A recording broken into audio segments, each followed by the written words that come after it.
Bom, eu trabalho na área internacional, sou chefe da área de internacional aqui da Secretaria do Meio Ambiente, e nós temos, então, como as 3 políticas internacionais prioritárias, a gente lida com outras também, mas as prioritárias desse governo são as políticas de mudança climática, de biodiversidade e da Agenda 2030, dos ODS, a implementação dos ODS.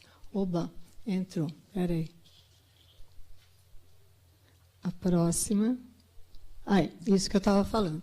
Então, essas são as 3 políticas que a gente está trabalhando, e então eu fui convidada para falar com vocês a respeito dos ODS e a biodiversidade, né, e o que São Paulo está fazendo em relação a isso. Nós temos as políticas globais, elas são normalmente, a gente compara com faróis, né? É um farol que dá aquele norte, que chama o mundo inteiro para discutir questões que são muito importantes para a humanidade. E, a partir daí, conseguir fazer pactos junto com as nações para fazer com que, para alavancar ações dentro das nações.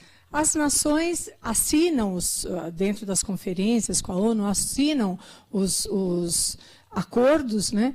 E, obviamente, que quanto mais outros níveis de governo, quanto mais a sociedade implementar aquilo que está estabelecido nos acordos, maior é o êxito dessa política, né? Então, e as metas, né, normalmente também essas políticas, elas têm metas.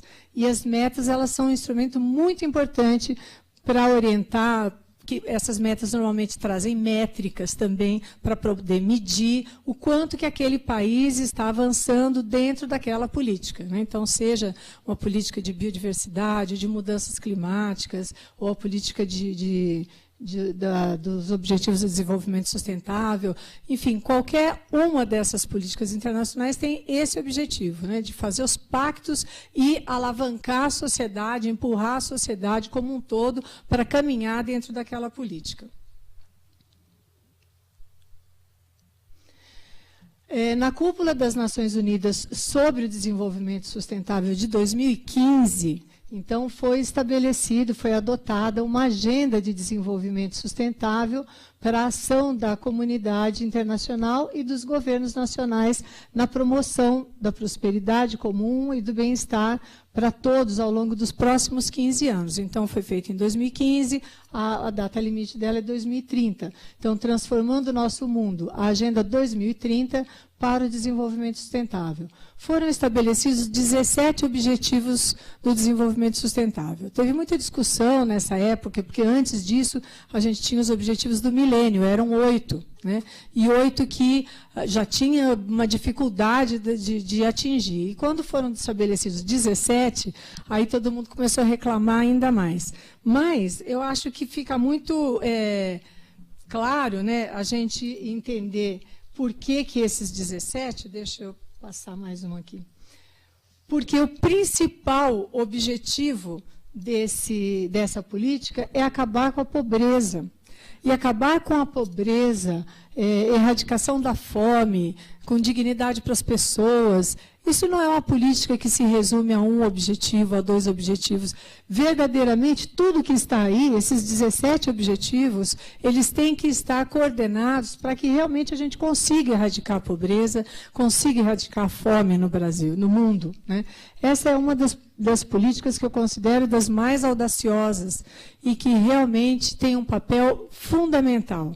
Aqui, é lógico que quanto mais ou menos favorecido, né, menos favorecida é a nação, maior é a importância de ter essas metas, de ter esses objetivos para que alavanque, né, para que empurre essas agendas todas. Então, nós temos aí 17 objetivos. O primeiro é a erradicação da pobreza, o segundo é da fome, o terceiro é saúde de qualidade, o quarto é educação de qualidade, o quinto é igualdade de gênero, o sexto é água potável, 7º, energias renováveis, 8, acho que é construções, eu não estou enxergando ali, não sei se vocês estão, construções sustentáveis, o 9 é...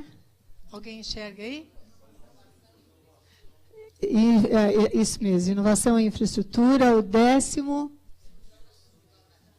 redução das desigualdades. O 11º, cidades sustentáveis. O 12º, construções sustentáveis. O 13º, combate às mudanças climáticas. 14º, vida na água. 15º, vida na terra. 16, paz e justiça. E o 17 é o das parcerias para implementação desses objetivos todos, né? Então, é uma agenda muito ousada, eu acho, mas é uma agenda extremamente importante e que tem que caminhar. Obrigada. Aqui a gente vai falar, então, das metas de Aichi, que é a de biodiversidade. No Japão, em Nagoya, né, em 2010, foi adotado um acordo sobre as ações que serão tomadas até 2020, a anterior até 2030, né, para conservar a biodiversidade nos 193 países que são membros signatários da Convenção da Diversidade Biológica. Esse plano, a Convenção Salvaguardando a Vida na Terra. Foi estabelecido, então, um plano estratégico para a biodiversidade com a elaboração de um conjunto de 20 metas, que são as metas de Aichi, né? E cada um desses 193 países signatários devem elaborar a sua estratégia e o plano de ação nacional para a biodiversidade. O limite é 2020, nós já estamos em 2018, quer dizer que a gente já está bem próximo aí desse limite, né? Mesmo com a maior compreensão, né, das ligações existentes entre a biodiversidade, os serviços ecossistêmicos e o bem-estar humano, o valor da biodiversidade ainda não se reflete amplamente nas políticas públicas e nos sistemas de incentivos. As pessoas ainda não conseguem relacionar a biodiversidade à qualidade de vida. Aliás, nem as questões climáticas, né? Quando a gente vê os candidatos, aí que nós estamos em épocas de eleição, difícil a gente ver alguém fazendo alguma pergunta das questões ambientais, sejam elas quais forem. Então, a sociedade realmente não associa ainda essas questões à qualidade de vida, né? O Brasil é considerado o país da maior biodiversidade, ou uma das maiores, e mesmo assim a gente também não vê isso. A biodiversidade ela não tem sido tratada com a ênfase necessária nas estratégias de desenvolvimento. E isso acaba levando à perda gradual de um diferencial muito importante para o país. Nesse sentido, os Objetivos do Desenvolvimento Sustentável, trazendo metas específicas, objetivos específicos, eles vêm fortalecer as metas de Aichi. E, nesse sentido, também, mais uma vez, parabéns à IPBio, que faz 10 anos aí, mais ou menos no mesmo tempo, né, das metas, metade, que vem também trabalhando para tornar esse tema mais próximo da população, das comunidades. As metas foram divididas em 5 objetivos, e a gente vendo os objetivos, dá para entender também como eles são interrelacionados com os objetivos do desenvolvimento sustentável. Então, o objetivo A, tratar das causas fundamentais de perda de biodiversidade, fazendo com que preocupações com biodiversidade permeiem governo e sociedade. Se a gente for pensar nessas causas, a gente encontra objetivos do desenvolvimento sustentável tratando dessas causas, exatamente, né? O objetivo estratégico B, reduzir as pressões diretas sobre biodiversidade e promover o uso sustentável. C, melhorar a situação de biodiversidade, protegendo ecossistemas, espécies e diversidade genética. D, aumentar os benefícios de biodiversidade e serviços ecossistêmicos para todos. E E, aumentar a implementação por meio de planejamento participativo, gestão de conhecimento e capacitação.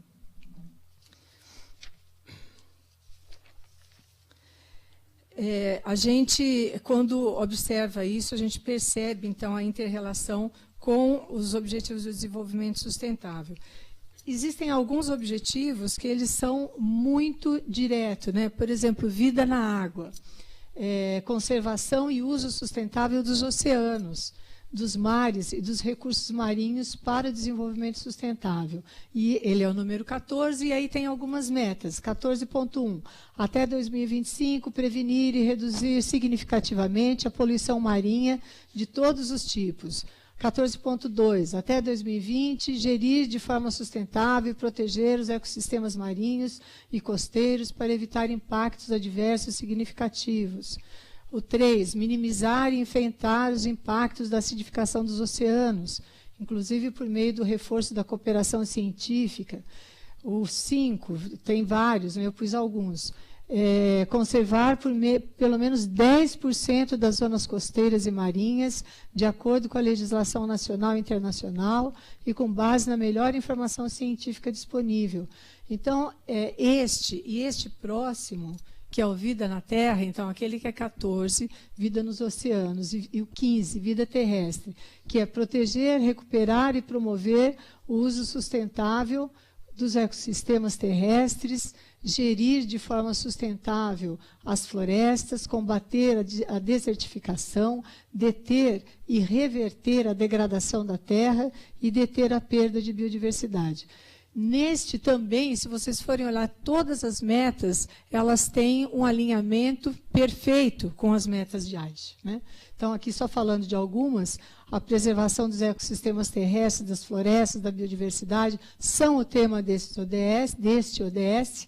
A preocupação não se dá só com a preservação ou com a conservação do que já existe, mas também com a reversão de danos já causados ao ambiente. Deter o desmatamento é uma das metas desse ODS, a 15.2, com a qual o Brasil tem muito a se envolver. Dadas a Mata Atlântica, a Floresta Amazônica, e aqui no nosso caso a gente está vendo vários projetos em relação à Mata Atlântica, em relação a outros biomas. Quando áreas são desmatadas, em geral, a gente começa a ter processos de desertificação, que devem ser combatidos também como uma meta desse ODS 15. A preservação da biodiversidade de espécies ameaçadas, por sua vez, são alvo do objetivo 15.5. E também há uma meta específica para acabar com a caça ilegal e com o tráfico de espécies da fauna e da flora, que é o 15.7. Os valores dos ecossistemas e da biodiversidade, conforme a meta 15.9, devem ser integrados aos processos de desenvolvimento e de redução da pobreza, que é o 15.9. Então, são ODS que têm uma relação direta, mas não são só esses dois. Se a gente for observar todas as metas de Aichi e todos os objetivos do desenvolvimento sustentável, a gente vai ver que todos estão alinhados, né? Desde o objetivo 1, que é a erradicação da pobreza, com todas as metas. As metas de Aichi, elas estão dentro de todos os objetivos. E é óbvio que assim seja, porque os objetivos não são objetivos para o desenvolvimento sustentável. Então, se é o desenvolvimento sustentável, obviamente que a gente tem que ter todas as metas de Aichi, ou considerar tudo o que está considerado dentro dessa agenda. E o que São Paulo fez, né, em relação a isso, em relação às metas de Aichi, como que ele tem contribuído, na verdade. O que a gente vê, antes até de falar isso, é que atende às metas de Aichi. A gente não pode falar em erradicação de pobreza, e a gente vai ver isso dentro dos projetos que a própria Secretaria do Meio Ambiente está desenvolvendo, sem trabalhar com a biodiversidade, né? Todos os itens, todos os tons, vamos dizer, que estão dentro dessa questão mega que é a biodiversidade, eles fazem parte e constituem a economia dos sistemas. Então, é impossível a gente falar em erradicação da pobreza se a gente não falar em proteção, em recuperação, em restauração da biodiversidade. Então, eles estão muito ligados. O que São Paulo tem feito em relação a isso, em relação às metas de Aichi? Além das atribuições inatas da Secretaria do Meio Ambiente do Estado de São Paulo, que vem aí desde 1986, com respeito especificamente à proteção da biodiversidade do Estado e à cooperação que desenvolve com outros estados da nação e do mundo, em São Paulo foram tomadas providências específicas para o alcance dessas metas estabelecidas pelas Nações Unidas. Então, o primeiro foi... As metas foram estabelecidas em 2010, né? Em 2011 foi constituída a Comissão Paulista de Biodiversidade, aqui na Secretaria do Meio Ambiente, com todas as entidades vinculadas, com a participação da sociedade civil, com a participação da academia, para que fosse feito e foi feito o Plano de Ação de São Paulo, ou o Plano Estratégico para a Biodiversidade no período de 2011 e 2030. Este plano, ele contém 7 ações e 30 produtos, e foi construído dentro desse bojo da Comissão Paulista de Biodiversidade, que foi instaurada por decreto na época de 2011. Se vocês quiserem mais detalhes, o site aqui embaixo, vocês conseguem encontrar este plano de ação que tem todo o histórico da Comissão Paulista de Biodiversidade, da Conferência das Nações Unidas, das metas de Aichi e tudo mais. Antes ainda de falar o que São Paulo tem feito, ou já falando, né, esse foi o último inventário que nós fizemos, foi a CETESB quem coordenou, na verdade, esse trabalho, foi o inventário sobre o uso da terra, mudança do uso da terra e floresta. E ele mostra aqui, se vocês estiverem vendo bem claramente, né, aqui ele foi feito de 2005, considerando, né, a partir de 2005 até 2015. Tem três inventários aqui no meio, mas ele está fazendo a avaliação total. Então, aqui vocês podem ver, de 2005 a 2008, que a gente tinha uma emissão líquida de gás, né, de CO2, né, de gás de efeito estufa, maior do que zero. Então, eu tinha aqui mais desmatamento. Uma emissão líquida aqui, mais desmatamento.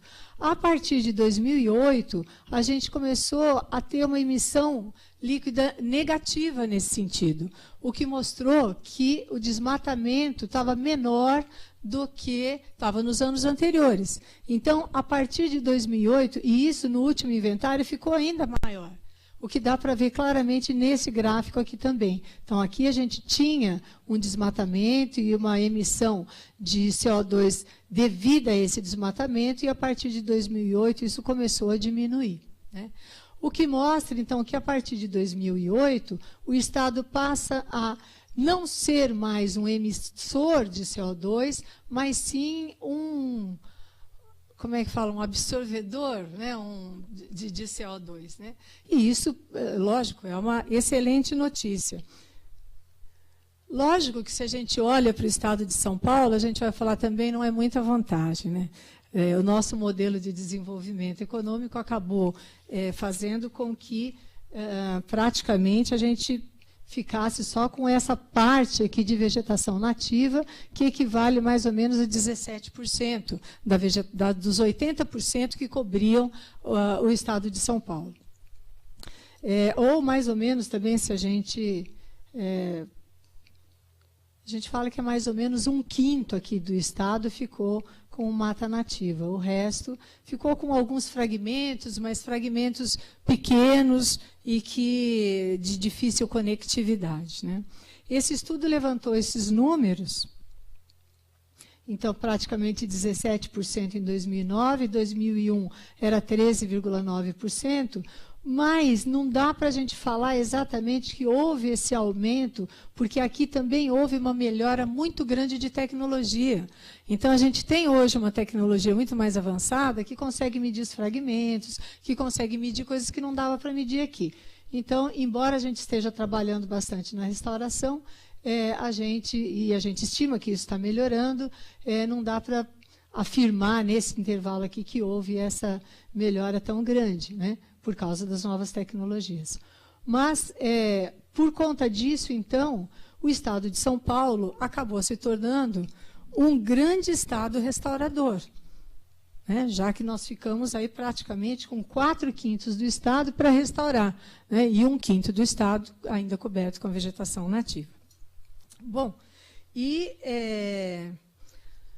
o que nós fizemos aí em relação a isso? Certamente, agora eu vou apresentar algumas lâminas, poucas, né, de projetos que vocês vão ver com mais detalhes, e quem é da casa conhece com muito mais detalhe, mas até para mostrar a equivalência tanto dos Objetivos de Desenvolvimento Sustentável quanto com as metas de Aichi, né?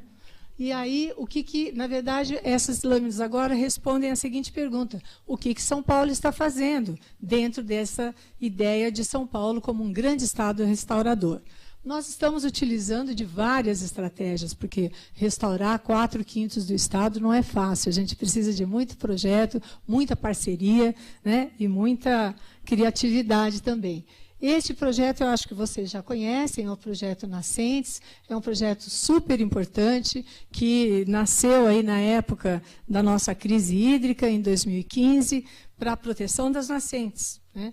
E ele traz, de novo, uma governança que não tinha antes nos outros projetos. Nós temos uma governança que envolve, acho que umas 12 secretarias do Estado, e envolve sociedade civil, e todo mundo trabalhando junto para poder cumprir os objetivos deste projeto. O que nós já temos, esse número foi o número que eu encontrei atualizado, mas pode estar desatualizado, né? Quem é da área aqui pode me corrigir. Que já foram plantados 7.667 hectares, já foram restaurados, com 12,7 milhões de mudas, e isso equivaleria, para a gente ter uma ideia, a 10.738 campos de futebol, né? Esse é um projeto que envolve muitas coisas, né? Ele envolve, por exemplo, conversão de multas em serviços ambientais, tem isso, segundo a Helena, não sei também se já não está desatualizado, 29 projetos aprovados na prateleira de projetos. Tem mais ou são 29 mesmo? Na prateleira de projetos, soma mais de 1.000 hectares para restauração. Isso é super importante, porque dá apoio aos pequenos produtores, dá apoio para a gente buscar recursos para poder fazer restauração nessas propriedades. Mais de 3.000 hectares disponíveis para serem restaurados em 11 unidades de conservação, 13.000 hectares disponíveis para restauração em assentamentos rurais do ITESP e 106.420 hectares no banco de áreas disponíveis para restauração do CAR, sendo que 3.945 já estão disponíveis para restauração imediata. Então, se tiver alguém aqui que tiver uma área e quiser contribuir, então, já pode entrar. Outro projeto é a respeito das... perdão. Então, aqui o que eu queria mostrar é que nós temos aqui, das metas de Aichi, como fui eu que coloquei, eu sou da área internacional, não sou da área de biodiversidade, eu coloquei algumas metas só que, para mim, fizeram mais sentido. Mas esse trabalho está sendo feito atualmente no grupo de trabalho dos ODS e no grupo de trabalho de biodiversidade, que é relacionar os ODS às metas de Aichi. Então, certamente serão maiores do que isso, mas só para vocês perceberem como há essa relação. Então, este projeto, dentro da Convenção Biológica da Biodiversidade das Metas de Aichi, atenderia a meta 14, por exemplo, que é restaurar e preservar ecossistemas provedores de serviços essenciais. Desculpa, misturei tudo aqui, não tinha reparado essa separação. Nos Objetivos do Desenvolvimento Sustentável, ele abrange vários. Ele abrange os 6, que é de água, de proteção e restauração de ecossistemas relacionados com a água, incluindo montanhas, florestas, zonas úmidas, rios, aquíferos, lagos e também vida terrestre aquática. E mais um aqui, que neste caso é muito importante, que é o 7, que é o ODS das parcerias. Esse é um grande projeto de parcerias, né? Outro projeto, né, outra coisa que nós estamos trabalhando são com as unidades de conservação. Então, nós temos 15% do território como unidades de conservação, considerando aí as unidades de conservação de área integral, de uso sustentável e de proteção integral. 14%, 15% como unidades de conservação geridas pelo governo. Além das unidades de conservação geridas pelas propriedades privadas. Aqui a gente tem a meta de Aichi 11, né, que, deixa eu ver se eu coloquei, não coloquei aqui, coloquei, que prevê 17%, na verdade, de proteção das áreas terrestres. É que eu não estou conseguindo enxergar aí, gente. demanda 17% de cada sistema, na verdade, né? E aqui a gente tem praticamente 15% em unidades de conservação. Nós não estamos falando aqui de ecossistema especificamente, nós estamos falando de unidade de conservação. Se a gente for ver os ecossistemas, certamente a gente tem muito menos do que 17%, que é o que a meta pede. Mas também para a gente poder fazer esse levantamento dos ecossistemas, só o governo também não consegue fazer isso. Então, há necessidade de desenvolvimento de parcerias e contar com parceiros para que a gente possa proteger, restaurar e conectar, né, principalmente, as unidades de conservação. Aqui dentro dos ODS, então, novamente, nós estamos trabalhando com o ODS 6, que é sobre água, com o ODS 13, que é a estabilização de clima, o 13 é de mudanças climáticas, e com o 14, que é de oceanos, e o 15, que é de vida terrestre, né? Então, aqui a gente também tem vários dentro, juntamente com essas da Convenção da Biodiversidade.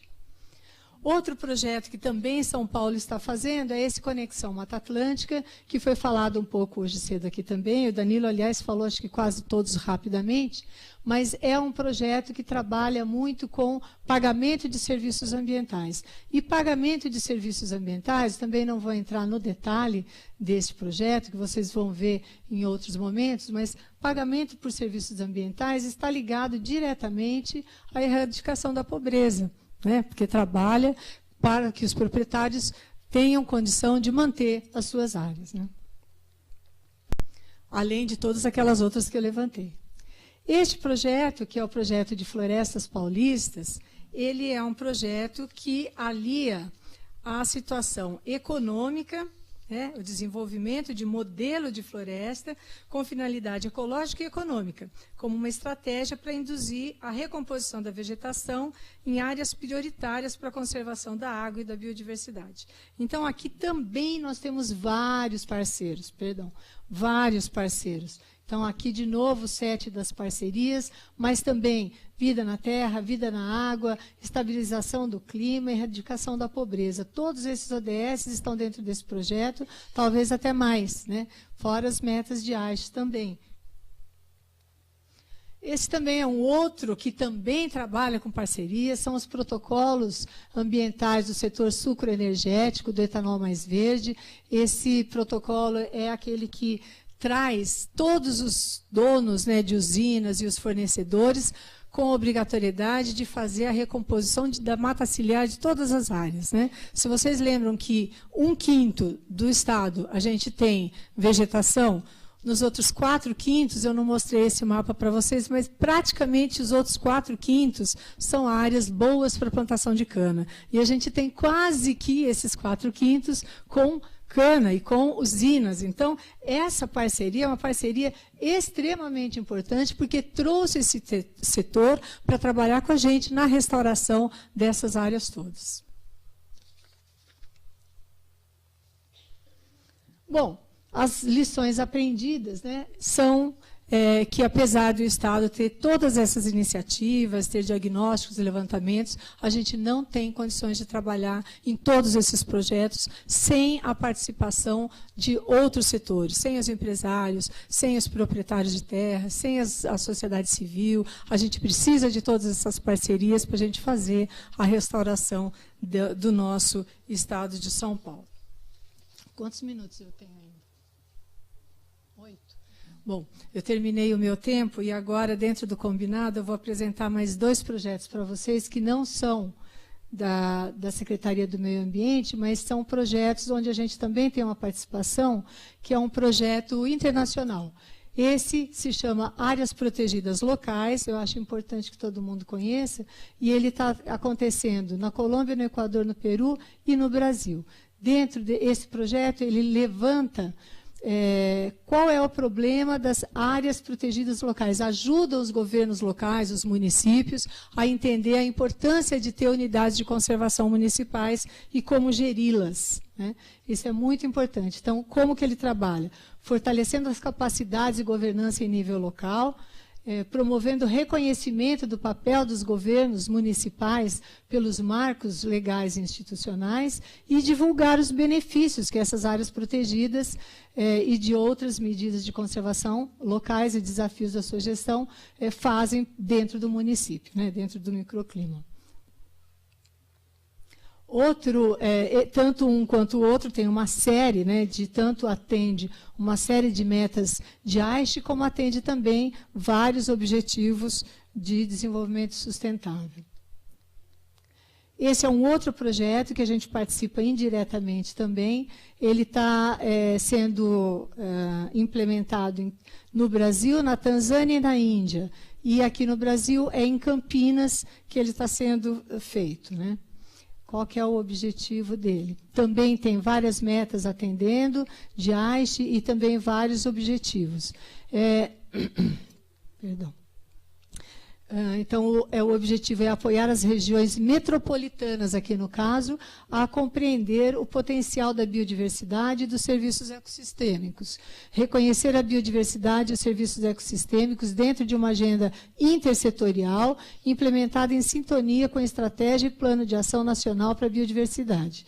E integrar as metas da biodiversidade no planejamento urbano territorial, no desenvolvimento econômico local e em projetos de infraestrutura.